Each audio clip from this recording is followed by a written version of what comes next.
Good morning student, class 11th subject physics chapter 4th topic हमारे पास है power. 9th class में भी हमने इन टॉपिक्स के बारे में जर्नली पढ़ा था, अब दोबारा से रिपीट कर रहे हैं, थोड़ा सा उसके अंदर मॉडिफिकेशन करेंगे।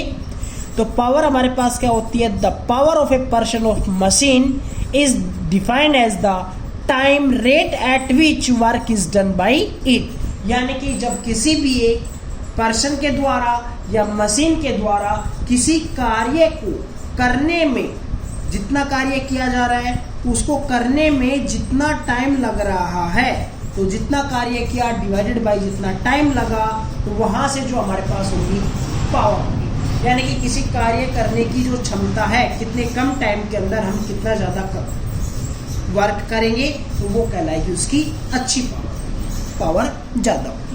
तो बाय डेफिनेशन पावर का फॉर्मूला क्या बना? Power that is equals to work done upon में time taken.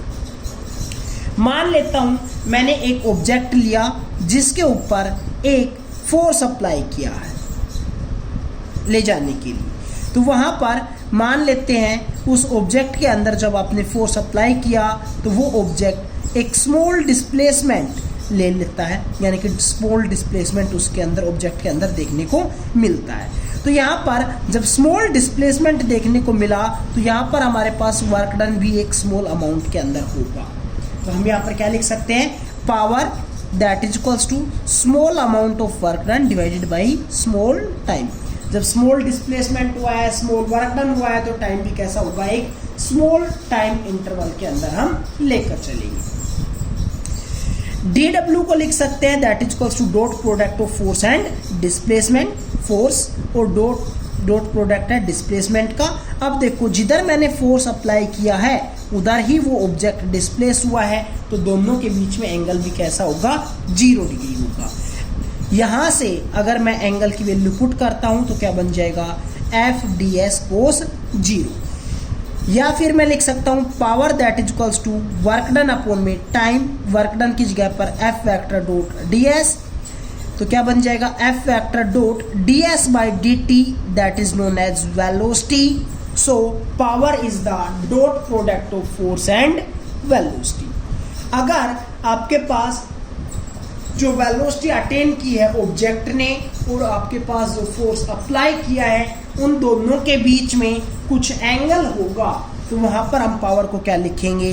Power that is equals to FV cos theta, क्योंकि डॉट प्रोडक्ट को हटाने के लिए हम किसका यूज करते हैं? cos थीटा का यूज करते हैं। जब हम बात करते हैं डायमेंशनल फॉर्मूला ऑफ पावर, तो पावर बाय डेफिनेशन बनी थी हमारे पास वर्क डन अपॉन में टाइम। वर्क डन को लिख सकते हैं फोर्स इंटू डिस्प्लेसमेंट अपॉन में टाइम। फोर्स को लिख सकता हूं mass into acceleration, displacement upon में time as it is. Acceleration को लिख सकता हूं, देखो mass as it is upon में time as it is. Acceleration को मैं लिख सकता हूं वेलोसिटी अपॉन में टाइम इंटू ये वाला डिस्प्लेसमेंट एज इट इज। अब देखो टाइम इंटू टाइम, नीचे टाइम स्क्वायर हो गया, ऊपर मास हो गया इंटू डिस्प्लेसमेंट हो गया ये वाला। अब इस वाली वेलोसिटी को क्या लिख सकता हूं? डिस्प्लेसमेंट अपॉन में टाइम। तो डायमेंशनल फॉर्मूला मास को हम लिखते हैं m से। Displacement into displacement means length into length, length का स्क्वायर, टाइम का स्क्वायर इंटू टाइम, यानी कि टाइम की क्यूब आएगी नीचे, ऊपर लिख के जाएंगे तो टाइम रेज्ड पावर -3। जब हम बात करते हैं यूनिट ऑफ पावर, तो एब्सोल्यूट यूनिट ऑफ पावर होती है वो हमारे पास होती है वोट, लेकिन फॉर्मूले से अगर हम निकालना चाहें तो वर्क डन की हमारे पास क्या होती है? जूल, और टाइम की क्या होती है? सेकंड। तो the unit of power is also वो जूल पर सेकंड लिख सकते हैं। लेकिन जब हम बात करते हैं कुछ जगह पर हमारे पास पावर की यूनिट हॉर्स पावर के अंदर भी दी हुई होती है, शॉर्टकट के अंदर हम उसको HP के अंदर भी बोल देते हैं। 1 horse power that is equals to 746 volt के इक्वल होता है। अगला टॉपिक हमारे पास है energy. The energy of a body is the ability और capacity of the body to do the work. यानी कि एनर्जी क्या होती है? किसी कार्य को हमारे करने की जो एबिलिटी होती है या फिर कैपेसिटी होती है, वो हमारी, हम उसको क्या बोल देते हैं? हमारी क्या है? एनर्जी है। तो एनर्जी का डायमेंशनल फॉर्मूला जो कि आपके पास वर्क डन है वो भी एक एनर्जी की फॉर्म के अंदर है, तो वर्क एनर्जी का जो डायमेंशनल फॉर्मूला होगा वो सेम होगा as of work done. Work done का हमारे पास डायमेंशनल फॉर्मूला क्या होता है, m1L2T-2, और जो एब्सोल्यूट यूनिट होगी एनर्जी की वो इक्वल्स टू होगी जूल की।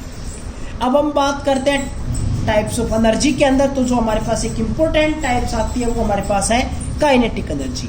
काइनेटिक एनर्जी क्या होती है, the energy possessed by the body by virtue of its motion, यानी कि वो एनर्जी जो पोजेस की जा रही हो किसी ऑब्जेक्ट के अंदर मोशन होने की वजह से, उसको हम बोलेंगे काइनेटिक एनर्जी।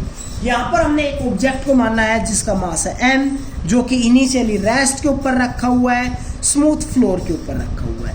उसके ऊपर अगर हम एक फोर्स अप्लाई करते हैं F, जो कि उस बॉडी को मोशन के अंदर लेकर आता है। जैसे कि ये एक ऑब्जेक्ट था जो कि इनिशियली रेस्ट के ऊपर रखा हुआ है, नीचे जो स्मूथ फ्लोर है, हम अगर इसके ऊपर फोर्स अप्लाई करते हैं तो कुछ टाइम के बाद जब ऑब्जर्वेशन करते हैं तो मान लेते हैं इसकी वेलोसिटी क्या हो गई, v वेलोसिटी अटेन की है।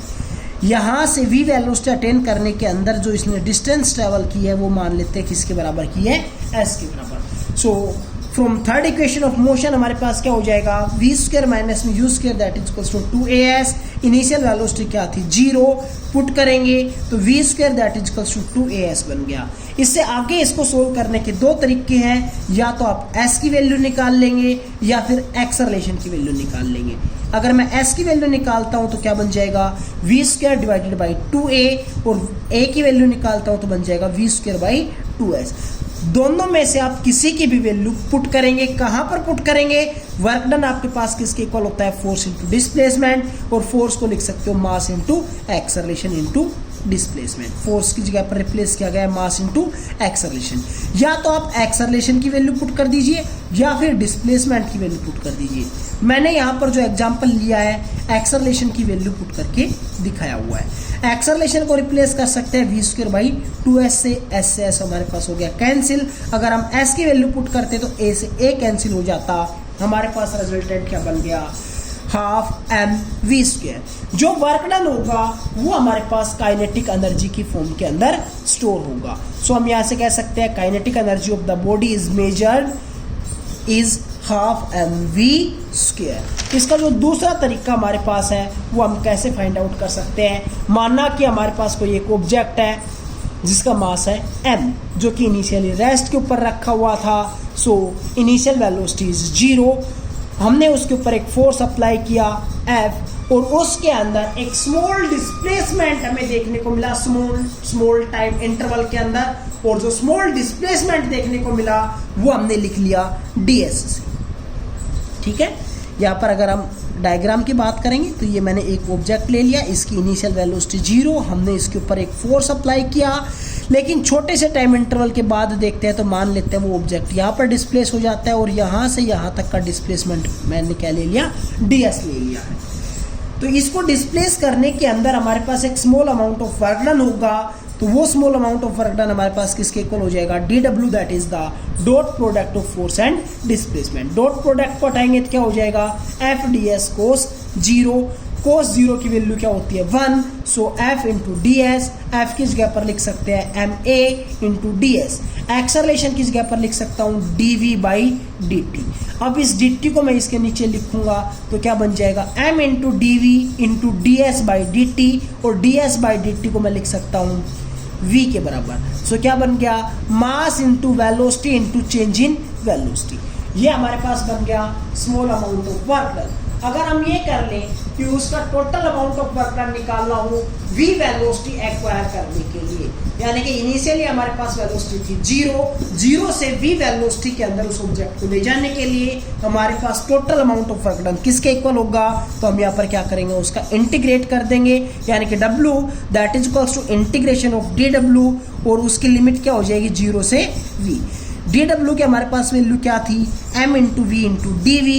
यहाँ पर अगर हम इंटीग्रेशन करेंगे तो मास हमारे पास कॉन्स्टेंट बाहर निकाल लेंगे, integration of v into D V क्या हो जाएगा, v square by 2, limit 0 to v। Upper limit minus lower limit, 2 को भी मैं बाहर निकालूंगा तो क्या बन जाएगा m/2 v स्क्वायर 0 से v तक, इसकी लिमिट अपर लिमिट पुट कर दीजिए तो बन जाएगा v स्क्वायर, माइनस में लोअर लिमिट पुट करेंगे तो 0 का स्क्वायर, v स्क्वायर माइनस में 0 का square that is equals to v square. So kinetic energy that is equals to half mv square के इक्वल होगी। Thank you.